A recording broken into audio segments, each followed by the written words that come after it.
Padova si conferma con il 65,93% la provincia veneta con la maggiore affluenza alle urne per il referendum costituzionale sulla giustizia. Quando si chiudono i seggi alle 15, in Veneto ha votato il 63,47% degli aventi diritto. Nella nostra regione, in controtendenza con i dati nazionali, il sì si mantiene in vantaggio negli scrutini. Secondo l'Igendo del Ministero dell'Interno, Padova città ha registrato una netta preferenza al no, mentre nel resto della provincia ha prevalso il sì.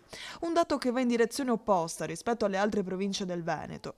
Con il 71,68% è Ponte San Nicolò il comune della provincia più attivo al voto. Una vittoria positiva, secondo il presidente del Veneto Alberto Stefani, che a margine di un incontro a Trieste ha dichiarato che quando c'è partecipazione non si può che essere assolutamente felici, significa che i cittadini partecipano. La sovranità appartiene al popolo e gli italiani oggi si sono espressi con chiarezza. Il governo ha fatto quello che aveva promesso, portare avanti una riforma della giustizia che era scritta nel nostro programma elettorale.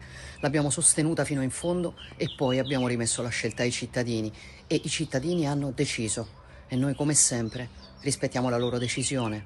Resta chiaramente il rammarico per un'occasione persa di modernizzare l'Italia, ma questo non cambia il nostro impegno per continuare con serietà e determinazione a lavorare per il bene della nazione e per onorare il mandato che ci è stato affidato. Andremo avanti come abbiamo sempre fatto, con responsabilità, con determinazione e soprattutto con rispetto verso l'Italia e verso il suo popolo.